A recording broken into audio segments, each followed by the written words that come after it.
For all his meticulous planning, the ruthless attorney, the concealed offshore funds, and the savage prenup meant to leave Audrey destitute, Russell Sterling had overlooked a single, catastrophic variable: his father-in-law.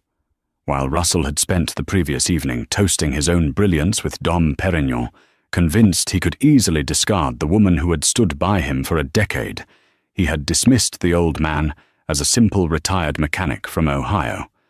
That assumption crumbled at 9 a.m. When the courtroom doors opened, Russell wasn't facing a pensioner. He was staring down his worst nightmare, a man clutching the one document capable of destroying his entire world. The air inside the Golden Rail, one of Boston's most exclusive private clubs, smelled of aged mahogany, cigar smoke, and the distinct crisp scent of arrogance. Russell Sterling held his crystal tumbler of scotch up to the light, admiring the amber liquid. He was 42, handsome in a predatory sort of way, with a jawline that looked like it had been chiseled out of granite, and a suit that cost more than most people's cars. "To freedom," Russell said, a smirk playing on his lips. Across the table, Harrison Cole, his attorney, clinked his glass against Russell's. Harrison was a man who resembled a ferret in a bespoke suit, sharp-nosed, beady-eyed, and utterly ruthless. He was the kind of lawyer you hired when you didn't care about justice, only winning. "To total and complete exoneration," Harrison corrected, taking a sip. "And to the Obsidian Trust remaining. Strictly hypothetical." Russell laughed, a loud, barking sound that caused a few heads to turn. "She has no idea, Harrison. Audrey thinks I'm worth maybe $5 million on paper. She doesn't know about the holdings in the Caymans. She doesn't know about the shell company in Delaware. And she certainly doesn't know that the house she's sleeping in tonight is already sold to a private LLC, controlled by, well, me." "It's a masterclass, Russell," Harrison said, leaning back. "Honestly, usually, the wives have a sense. They hire a PI. They dig through the trash. But Audrey, she's been docile as a lamb. She signed the prenup back in 2014 without even reading the rider clauses. Tomorrow is just a formality. We go in, Judge DeSalvo stamps the decree, and you walk out a single man with your fortune intact. We give her the Volvo and maybe 10 grand for relocation assistance.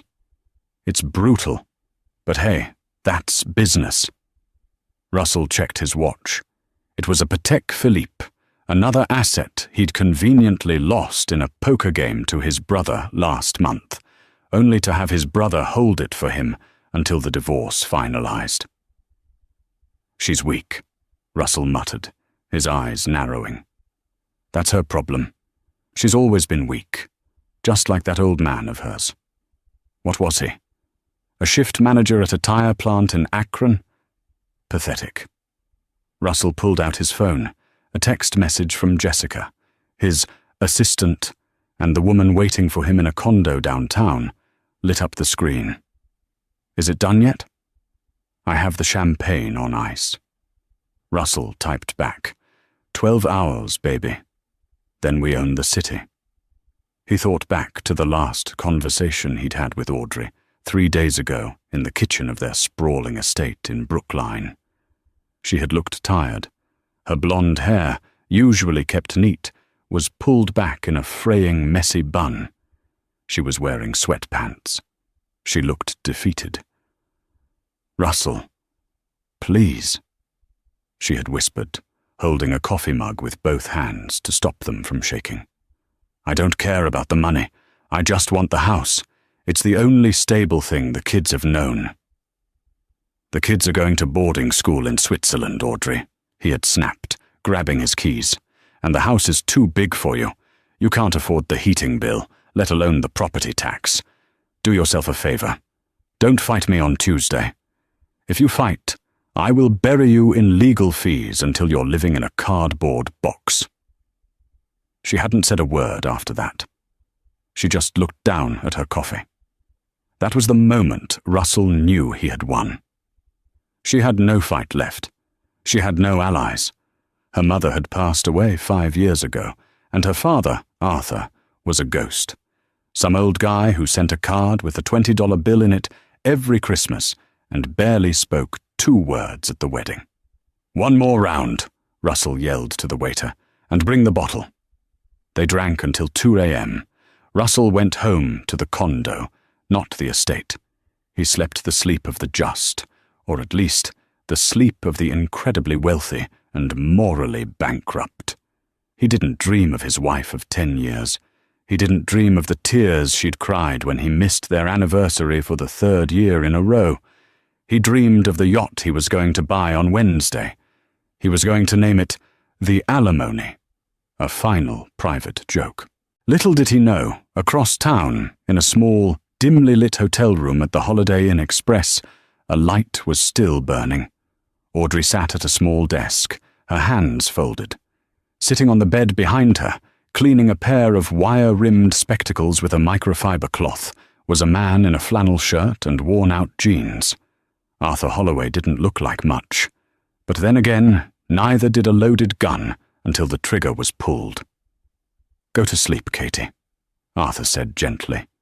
His voice was gravel, rough from years of breathing in factory dust, or so Russell assumed. "I'm scared, Dad," Audrey whispered.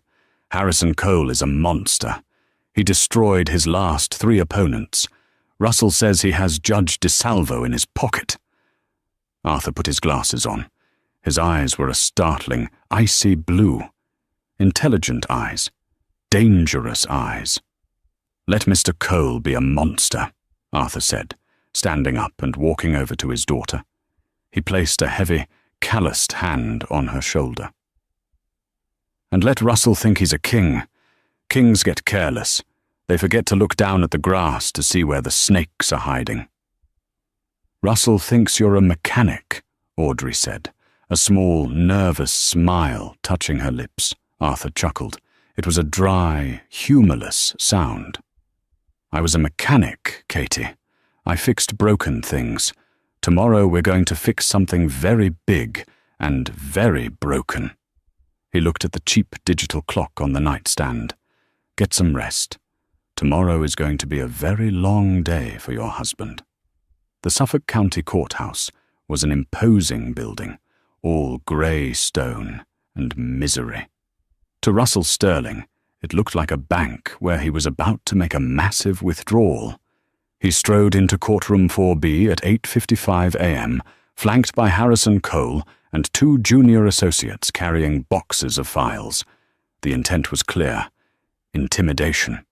They wanted to physically dominate the space with paperwork, suits, and confidence.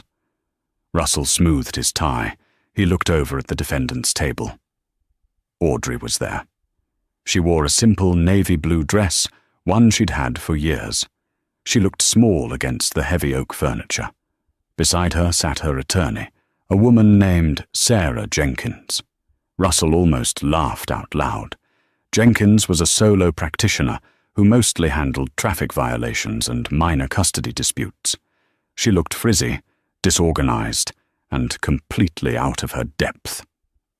"Jenkins?" Harrison whispered to Russell, covering his mouth to hide a sneer. "This is going to be a bloodbath. I almost feel bad." "Don't," Russell said coldly. "Just finish it."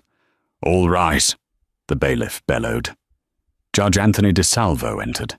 He was a heavy-set man with a face like a bulldog and a reputation for hating long, drawn-out proceedings.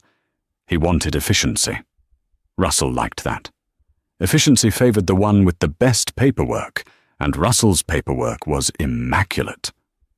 "Docket number 492-1, the clerk announced. "Sterling v. Sterling." "Good morning, Your Honor," Harrison Cole boomed, standing up and buttoning his jacket. "Harrison Cole for the plaintiff, Mr. Russell Sterling. We are ready to proceed with the summary judgment, based on the prenuptial agreement, signed August 14th, 2014. "Miss Jenkins?" Judge DeSalvo looked over his reading glasses. "Good morning, Your Honor," Sarah Jenkins said.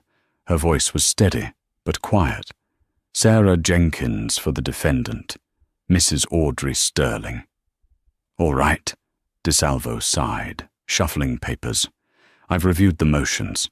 Mr. Cole, you're asserting that the assets in question, specifically the Brookline estate, the portfolio with Vanguard, and the collection of vintage automobiles, are sole property of Mr. Sterling, pre-protected by the prenup. That is correct, Your Honor, Harrison said, pacing slightly. The agreement is explicit. Any assets acquired through Sterling Industries or its subsidiaries remain the sole property of my client. Mrs. Sterling waived her rights to equitable distribution in exchange for a lump sum payment of $50,000 upon dissolution of the marriage. A ripple of murmurs went through the few people in the gallery. $50,000. It was an insult. It wouldn't even cover rent in Boston for a year. And, Harrison continued, pressing his advantage, we have evidence that Mrs. Sterling has been fiscally irresponsible during the marriage, necessitating this strict separation. My client has been the sole provider. Russell sat back, crossing his legs. He watched Audrey. She wasn't looking at him. She was looking at the double doors at the back of the courtroom. Who is she waiting for? Russell thought. Her boyfriend? Some loser she met at the gym? Ms. Jenkins, the judge said, do you have any counter-arguments regarding the validity of the prenup? Sarah Jenkins stood up. She shuffled her papers nervously. Your Honor, we are not contesting the signature on the prenup. Russell smirked. Game over. However, Jenkins continued, we are contesting the completeness of the financial disclosure provided by Mr. Sterling at the time of signing, and indeed, the financial disclosure provided to this court today. Harrison Cole laughed, a short, dismissive sound. Objection, Your Honor. This is a fishing expedition. We have provided over 4,000 pages of financial documents. Mr. Sterling's life is an open book. Your Honor, Jenkins said, we believe there are significant assets, totaling in the mid-8 figures, that have been deliberately concealed through a network of shell companies in the Cayman Islands and Nevis. That is a lie, Russell blurted out, standing up. Sit down, Mr. Sterling, Judge DeSalvo barked. He looked at Jenkins. That is a serious accusation, Counselor. Do you have proof? Because if you're just stalling, I will hold you in contempt and grant the plaintiff's motion immediately. We do have proof, Your Honor, Jenkins said. But it involves a complex web of corporate entities. I would like to call a witness who can explain the structure of Obsidian Holdings, LLC. Russell froze. Obsidian. He felt a cold drop of sweat slide down his spine. He had never spoken that name to Audrey.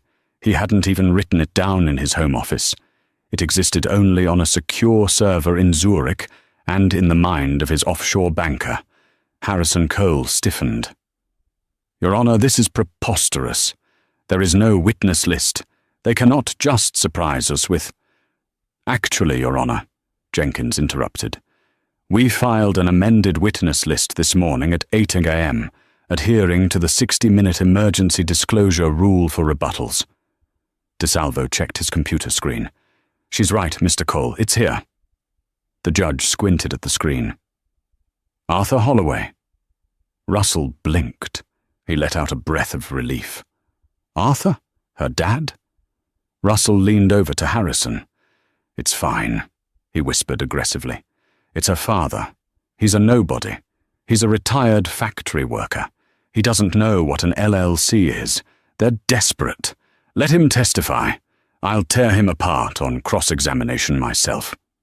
Harrison looked doubtful, but he nodded. Very well, Your Honor. We have nothing to hide. Let's hear from the father. Bailiff, call Arthur Holloway, the judge said. The heavy double doors at the back of the courtroom groaned open. Russell turned around in his swivel chair, a smug grin plastered on his face, ready to intimidate the old man with a stare. He expected to see a man in a cheap polyester suit, maybe a stained tie, looking confused and frightened. Instead, the man who walked through the doors moved with the silence and precision of a predator entering a clearing. Arthur Holloway was wearing a suit, but it wasn't cheap polyester. It was a charcoal three-piece suit that fit him perfectly. He carried a leather briefcase that looked battered but expensive, the kind used by men who traveled to places where business was done in whispered tones. But it wasn't the clothes that made Russell's smile vanish. It was the way Arthur walked. He didn't shuffle. He marched. His head was high, his eyes locked directly on Russell. There was no fear in those eyes.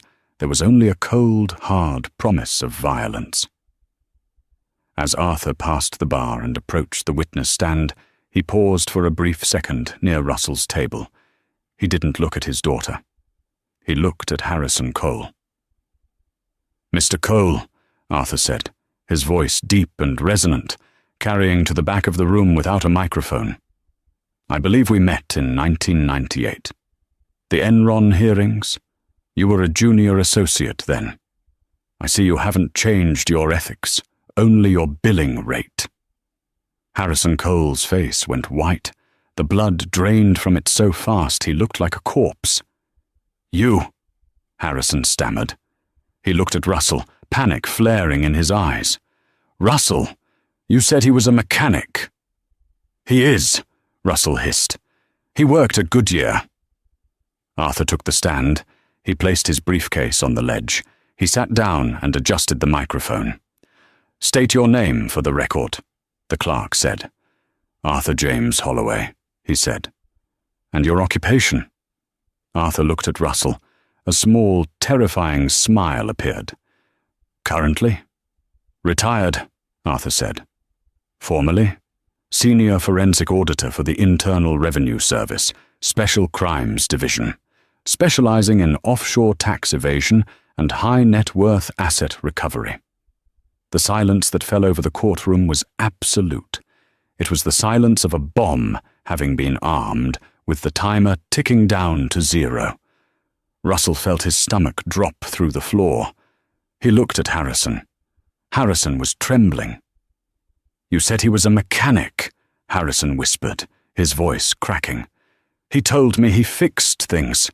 Russell cried out, too loud. "I did," Arthur said into the microphone, answering the whisper Russell thought was private. "I fixed people who thought they were above the law, Mr. Sterling, and today I'm going to fix you." Judge DeSalvo leaned forward, the leather of his chair creaking loudly in the stunned silence.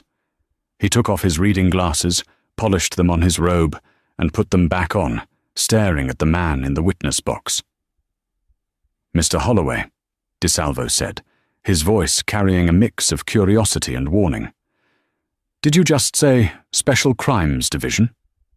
"I did, Your Honor," Arthur replied smoothly. "Badge number 49992. I spent 30 years tracking money that didn't want to be found. I retired 5 years ago to spend time with my daughter and grandchildren. I told people I was a mechanic because, frankly, it kills the conversation at dinner parties. Nobody wants to talk to the tax man. Everyone wants to talk to the guy who can fix their transmission." Russell felt the blood rushing to his head. A high-pitched ringing started in his ears. He grabbed Harrison Cole's arm, his grip tight enough to bruise. "Do something," Russell hissed. "Object. Get him out of here. He's lying. He's a senile old man." Harrison Cole pulled his arm away, his eyes darting around the room like a trapped animal. "I can't object to his occupation, Russell. If he's perjurying himself, he goes to jail. But if he's telling the truth—" Harrison swallowed hard. "If that's really Arthur, the artichoke." "Holloway. The what?" "It was a nickname," Harrison whispered, looking nauseous. because when you peel back the layers of a company, he always gets to the heart. He took down the McAllister Syndicate in 2004. I thought he was dead. Mr. Cole, Judge DeSalvo barked, are you done consulting with your client? Because I am very interested to hear what Mr. Holloway has to say about Obsidian Holdings. Harrison stood up, his knees shaking slightly. Your Honor, we object to this witness on the grounds of relevance. This is a divorce hearing, not a tax audit. Mr. Sterling's financials have been certified by a CPA. And Enron's financials were certified by Arthur Anderson, Arthur cut in, his voice calm but slicing through the air like a razor. Certification only works if you show the accountant everything, Mr. Cole. You know that. You taught a seminar on creative asset shielding at Harvard Law in 2011. I have the syllabus in my briefcase, if you'd like a refresher. Harrison sat down abruptly. He didn't say another word. He knew when he was outgunned. Proceed, Ms. Jenkins, the judge said, a faint smile playing on his lips. Sarah Jenkins, who had been looked down upon by Russell and Harrison all morning, stood up. She looked taller now, confident. Mr. Holloway, she said, please tell the court how you became aware of the entity known as Obsidian Holdings, LLC. Arthur turned his gaze to Russell. For the first time, Russell saw the depth of the intelligence behind those eyes. It wasn't the look of a father-in-law. It was the look of a hunter who had been watching his prey graze for months, waiting for the perfect wind. Russell has always considered me a simpleton, Arthur began. For 10 years I've sat at his Thanksgiving table.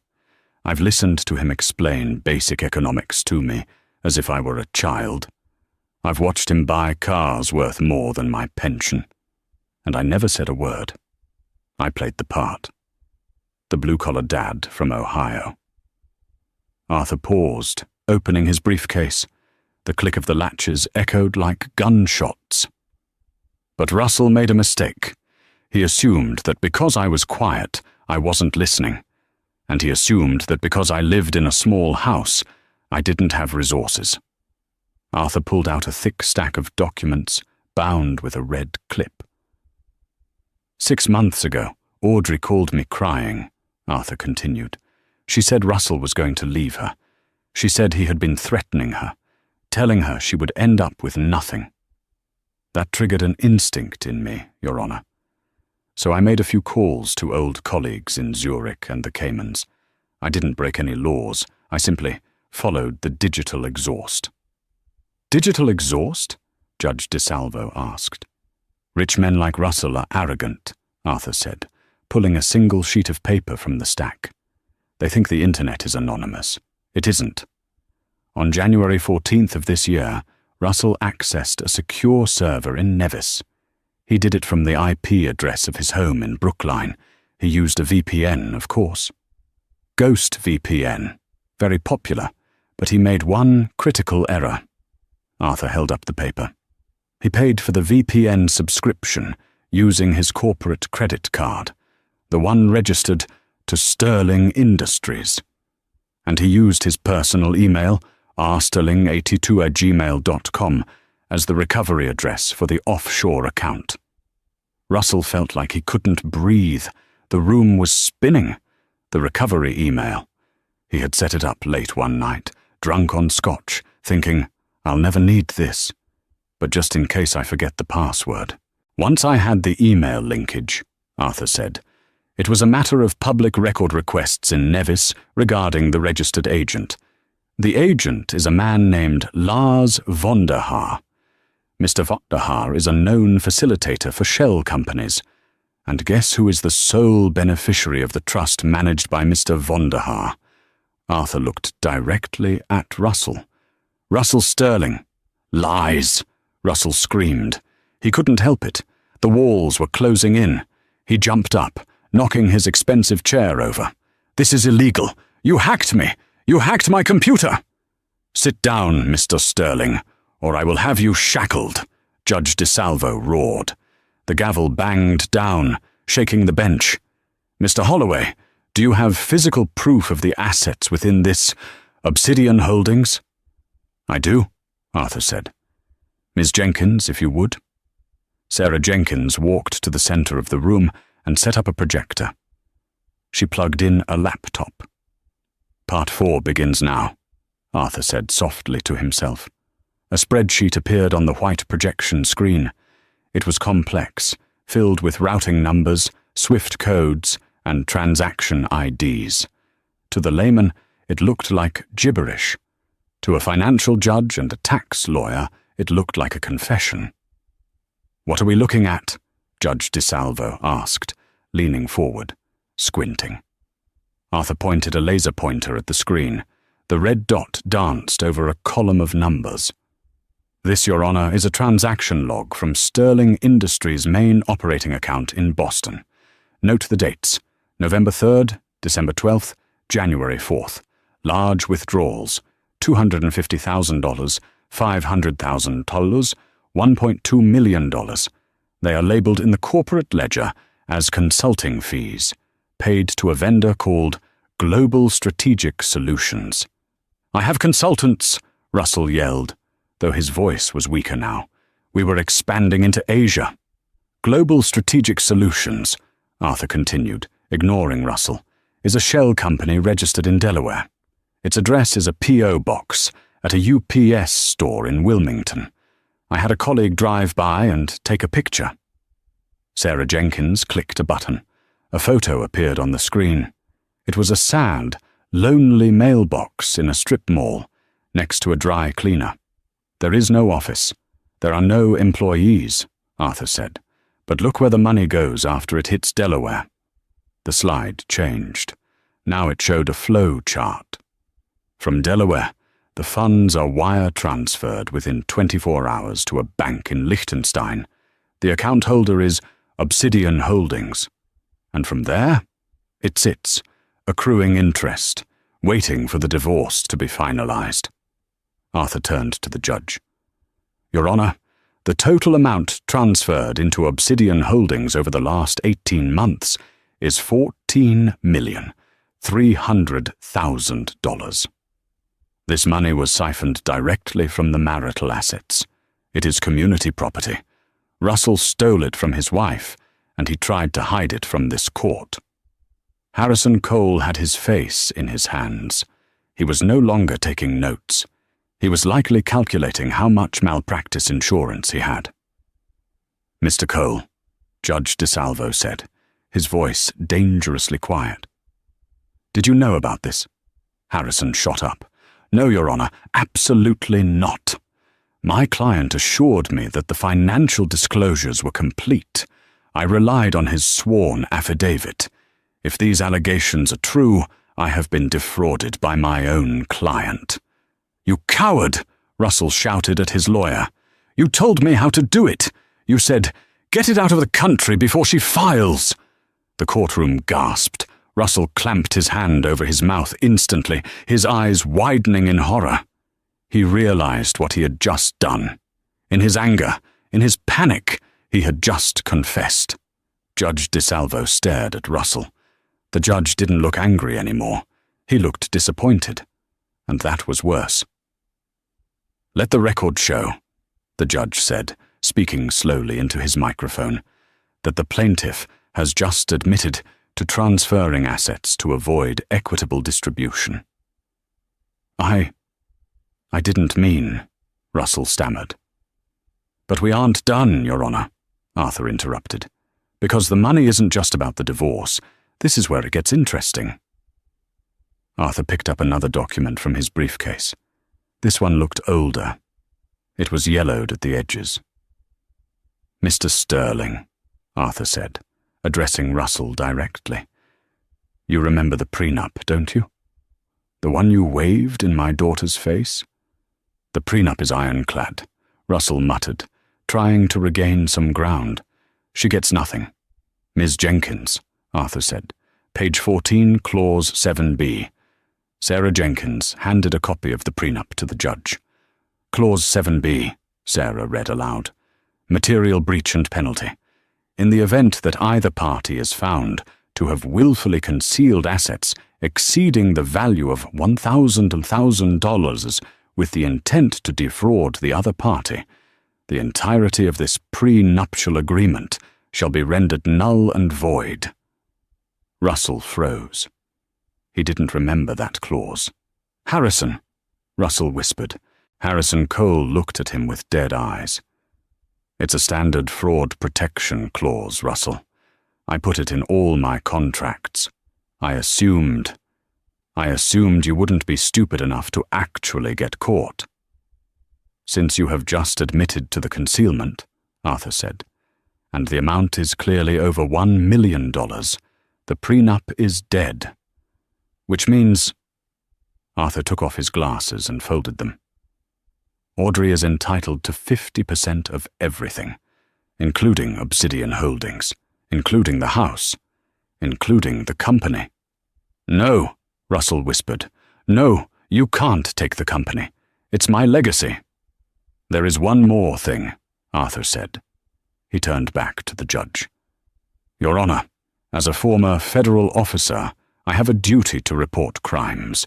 The $14 million in Obsidian Holdings wasn't taxed. It was written off as business expenses, consulting fees. That represents approximately $5 million in tax evasion." Arthur pulled a small, sealed envelope from his jacket pocket. "I took the liberty of compiling a formal whistleblower report for the IRS Criminal Investigation Division. I haven't mailed it yet. I wanted to see how today went." Russell stared at the envelope. It was white, unassuming, and it contained the end of his life. "If that envelope gets mailed," Harrison Cole whispered to Russell, "you aren't just losing your house. You're going to federal prison for 5 to 7 years. Russell looked at Audrey. She was still sitting quietly, but she was looking at him now. She wasn't smiling. She looked sad. She looked at him with the pity one might feel for a dog that had run into traffic. "Audrey," Russell choked out. "Honey, baby, we can talk about this. We don't need the courts. We can work this out." Arthur stepped down from the witness stand.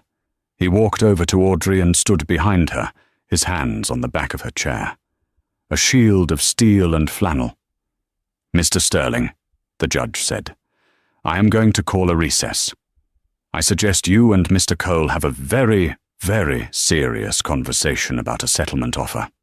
And when I say serious, I mean you better offer Mrs. Sterling the moon, the stars, and the sky. Because if you come back in here and make me rule on this, I will strip you of every dime you have, and then I will personally hand that envelope to the district attorney. Recess for 1 hour." The gavel banged. Russell collapsed into his chair.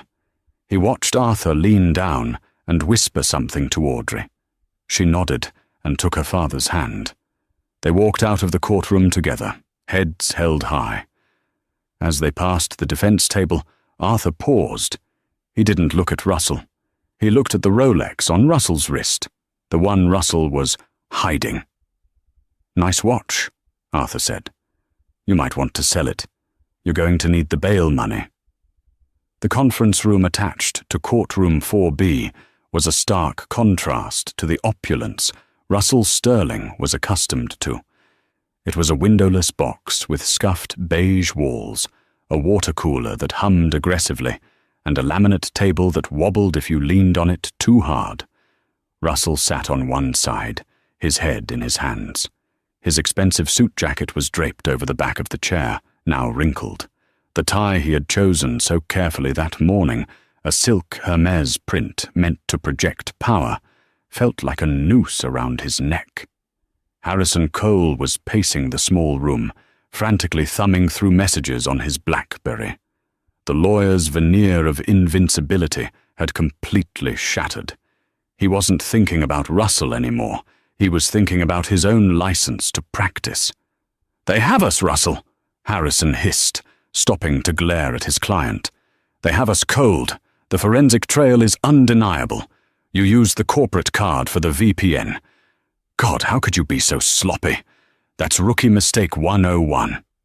I didn't hire you to critique my IT skills, Harrison, Russell snapped, looking up. His eyes were bloodshot. I hired you to fix this. Make it go away. I can't fix fraud, Russell. Harrison kept his voice low but intense. This isn't a parking ticket. You admitted in open court that you moved the money. Arthur Holloway is sitting out there with a sealed indictment in his pocket. If that envelope hits the mail, the IRS freezes everything. The company accounts, your personal accounts, even the cash in your wallet. You won't be able to buy a pack of gum, let alone pay me. The door opened. Russell flinched. He expected the bailiff. Instead, Sarah Jenkins walked in, followed by Audrey and Arthur. Audrey looked different. The fear that had defined her posture for the last year was gone. She didn't look triumphant exactly. She looked resolved. She sat down opposite Russell, folding her hands on the table. Arthur didn't sit. He stood by the door, leaning against the frame, arms crossed. The white envelope was visible in his breast pocket, a silent, terrifying sentinel. Here is the offer, Sarah Jenkins said, sliding a single sheet of paper across the table. Harrison picked it up. His eyes scanned the document, widening with every line. This is insane, Harrison muttered. You want everything? Not everything, Sarah corrected calmly. We are leaving Mr. Sterling with his personal vehicle, the 2022 Mercedes, and his 401k, which is legally protected. You want the house? Harrison read aloud, his voice rising. The Cayman accounts, the Nevis Trust, and 60% of Sterling Industries stock. That's my company. Russell slammed his hand on the table. My father started that company. You can't take my majority share. That means I lose control of the board. You lost control when you used the company to launder money, Russell. Arthur spoke up from the doorway. His voice was calm, contrasting with the hysteria in the room. If the IRS investigates, they will seize the company assets to pay the back taxes and penalties. The company will be bankrupt within 6 months. Your employees will lose their jobs. The stock will go to zero. Arthur walked over and tapped the paper in front of Harrison. This is a mercy kill, Russell. If Audrey takes the 60%, she becomes the majority shareholder. She can fire you, yes, but she won't liquidate the company. She wants to preserve it for the children's inheritance. She saves the business. You get to walk away without handcuffs. Russell looked at Audrey. Kat, please. You don't know how to run a manufacturing firm. You'll run it into the ground. I won't run it, Audrey said softly. I'm hiring a new CEO. Dad knows some people. Russell felt a vain throb in his temple. So that's it? I build it, and you hand it over to some stranger?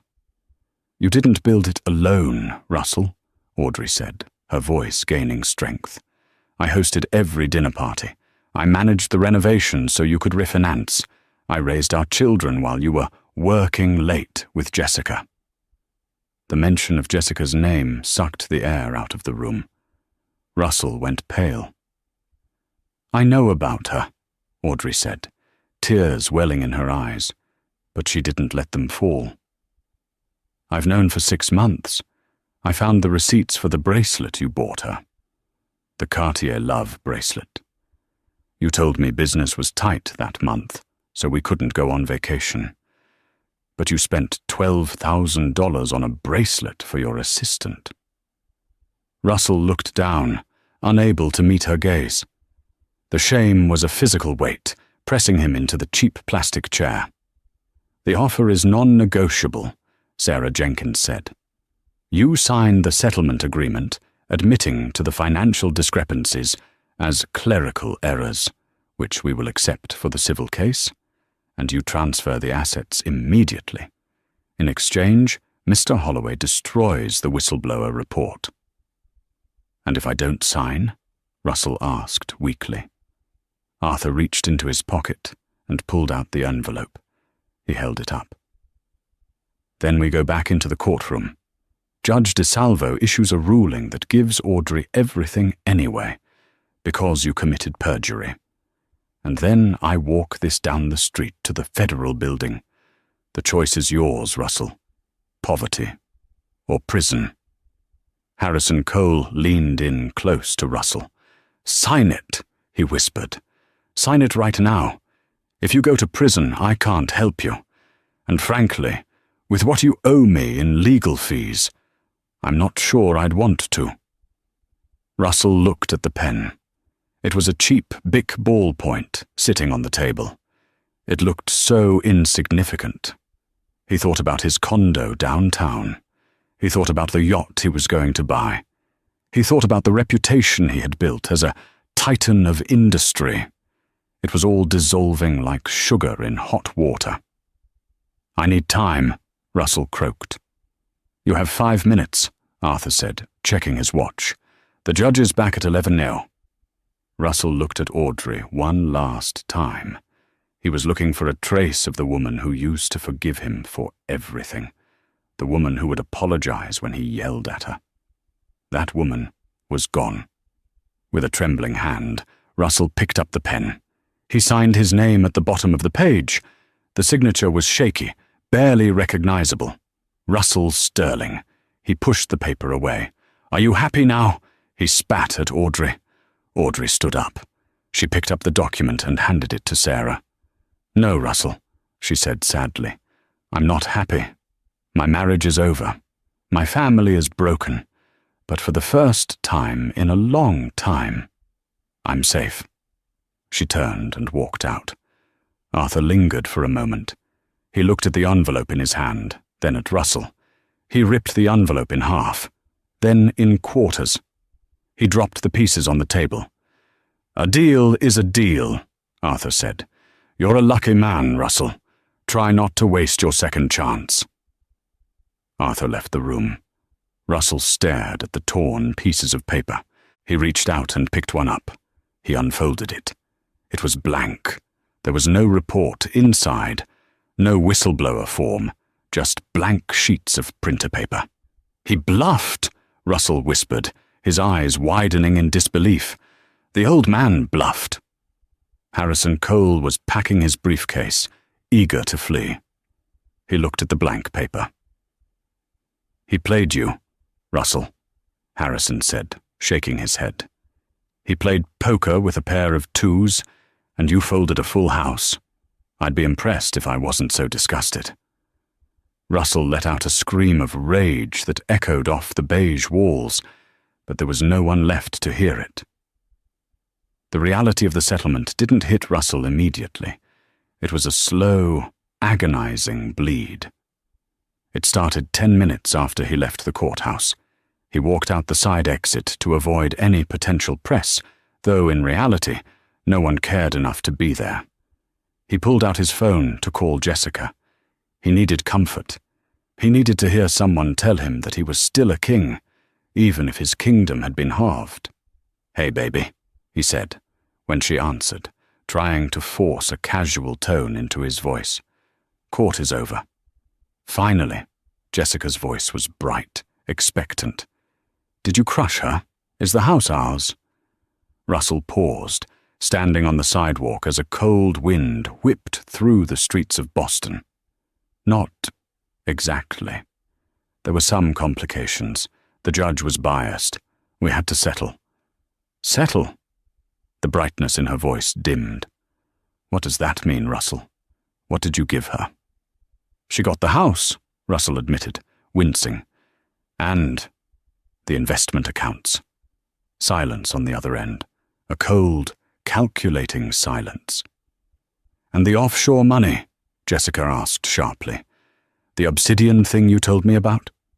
"She got that too." Russell rubbed his temples. "Look, Jess, it's complicated.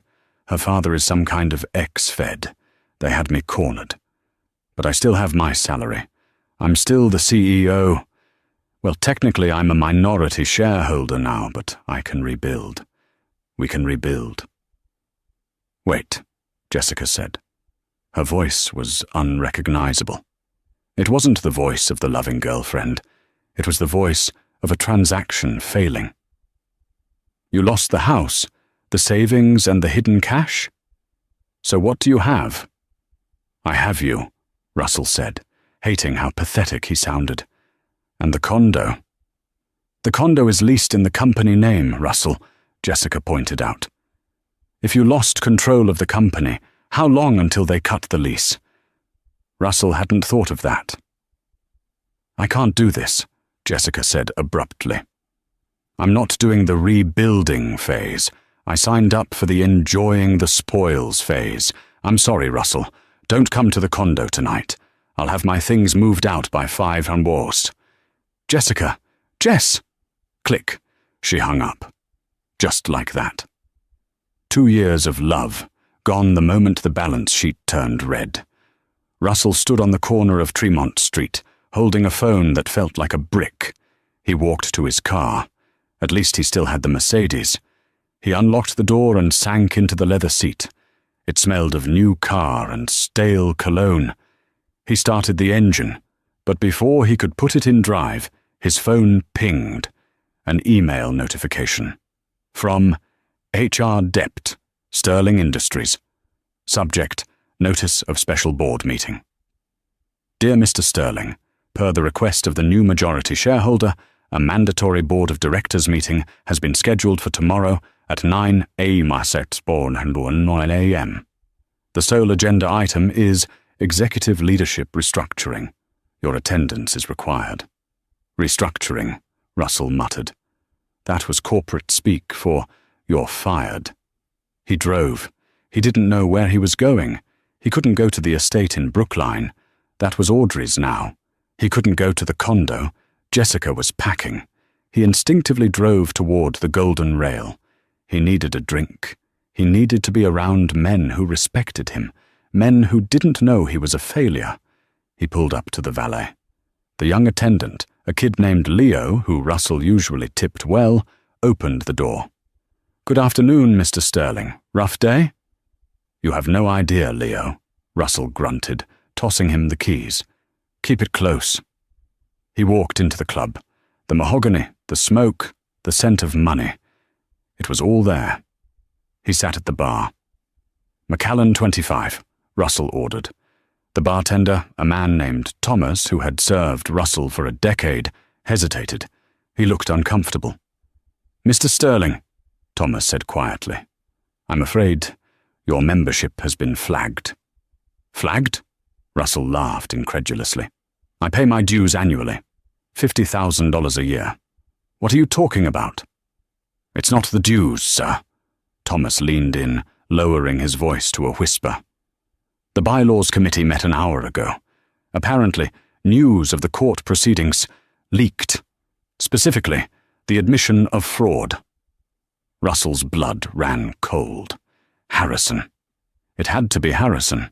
That snake was distancing himself by spreading the news first, painting himself as the victim of a lying client. The club has a strict morality clause regarding financial crimes, Thomas said apologetically. They've suspended your privileges pending a formal review. I can't serve you, sir. Heads were turning. Men Russell had played golf with, men he had done deals with, were looking at him. They weren't looking with admiration anymore. They were looking with that specific mix of curiosity and disgust reserved for the contagious. Russell stood up. His legs felt weak. Fine, he snarled, trying to salvage a shred of dignity. This place has gone downhill anyway. He stormed out. He waited for his car, tapping his foot, feeling the eyes of the valet on him. When the Mercedes pulled up, Russell ripped the door open. He drove aimlessly for hours. As the sun set, turning the Boston skyline into a silhouette of jagged teeth, Russell realized he had nowhere to go. He checked his bank account on his phone. The joint accounts had been frozen by the court order pending transfer. His personal account had 4,200 sotolos in it. That was it. That was the sum total of Russell Sterling's life. He pulled into the parking lot of a motel off I-93. It wasn't the Holiday Inn Express where Audrey had stayed. It was worse. The neon sign buzzed with a dying E. He paid cash for a room. The room smelled of cigarettes and mildew. Russell sat on the edge of the sagging mattress. He loosened his tie, the Hermes tie that cost more than a week's stay at this motel. He put his head in his hands, and for the first time in 30 years, Russell Sterling cried. He didn't cry for Audrey.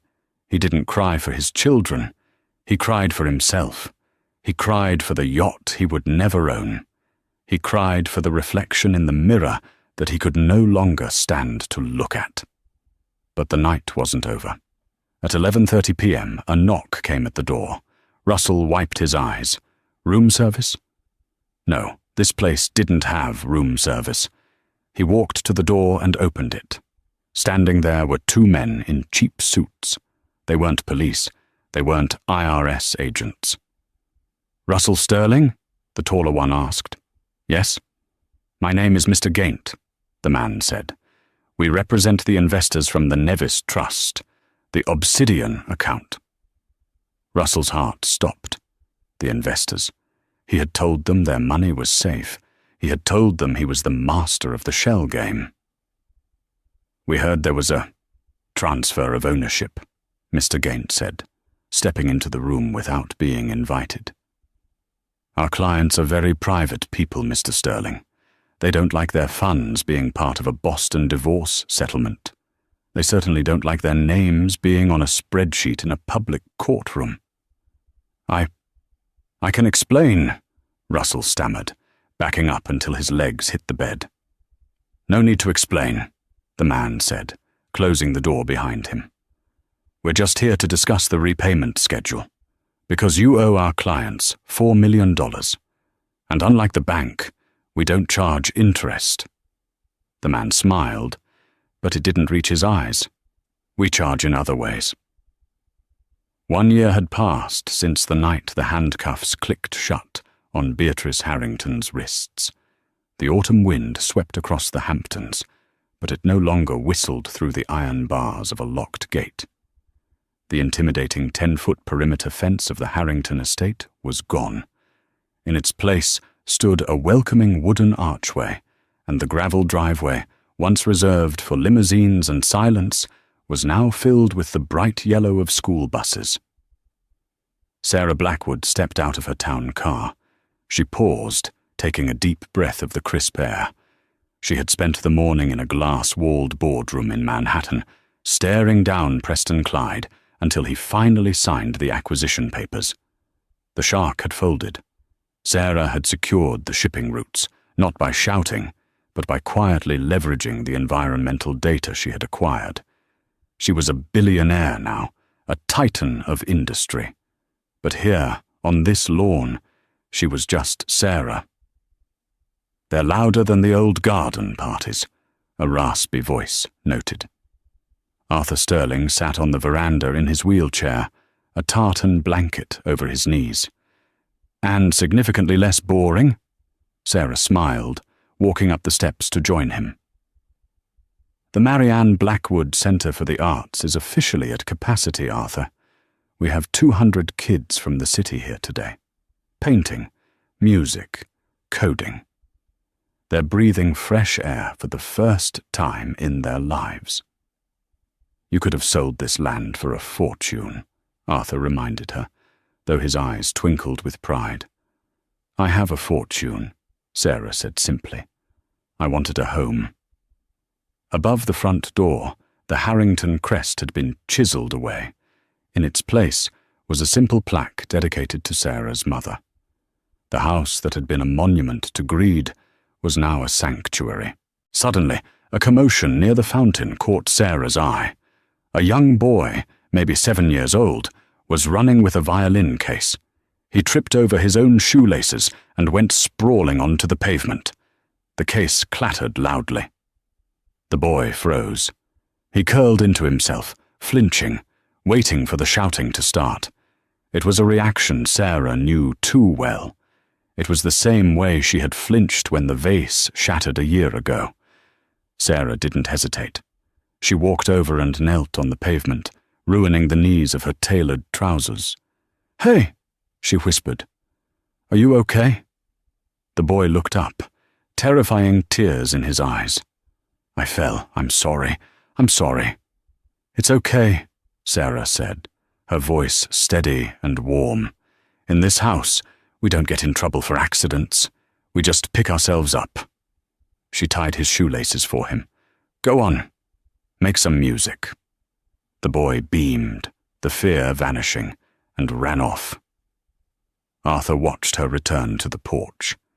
"You know, I received a letter from Bedford Hills Correctional Facility today." Sarah's expression hardened slightly. "Beatrice?" "She claims she's a political prisoner," Arthur sighed. "She's still writing letters to the governor, demanding a pardon. She refuses to work in the laundry room because the detergent ruins her hands." "Let her write," Sarah said. "She has 3 years to think about it." "And Russell?" "He's in Jersey City," Arthur reported. "He lost the car wash job. He's delivering food for DoorDash on a bicycle now. Apparently, he got a bad review yesterday for eating a customer's fries." Sarah let out a short, sharp laugh. "Reality's a tough teacher.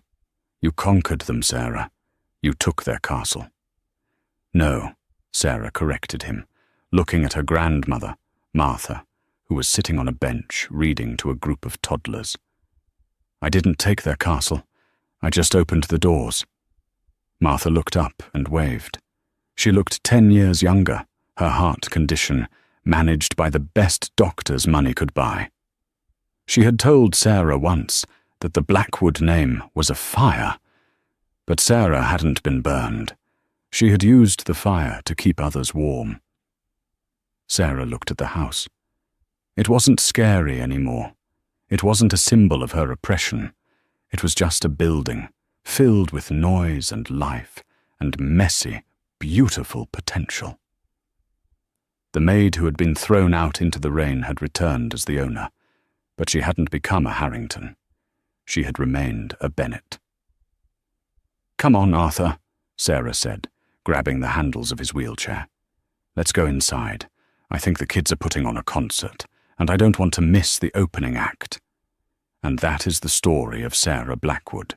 It serves as a powerful reminder that true nobility isn't defined by your lineage or your bank account, but by how you treat people when you think you have nothing to lose. The Harringtons had everything: money, status, power, and they lost it all because they lacked basic humanity. Sarah had nothing but her dignity, and it turned out to be the most valuable asset of all. She proved that you can walk through the fire of revenge without getting burned, as long as you remember who you are. The Harringtons built walls to keep people out. Sarah built tables to invite people in. That is the only legacy that matters. What an incredible journey, from the service entrance to the boardroom. What do you think? Did Russell deserve a harsher punishment? Or is delivering lukewarm fries in the rain the ultimate justice for a man who used to mock the working class? Let me know your thoughts in the comments below. I love reading your theories. If you enjoyed this story of justice served cold, please smash that like button. It really helps the channel grow. And if you haven't already, hit subscribe and turn on notifications. We have a massive story coming next week about a groom who exposed his bride's secrets at the altar. You do not want to miss the drama. Thanks for watching. Stay kind, and remember, be careful who you step on today. They might be your boss tomorrow. See you in the next video.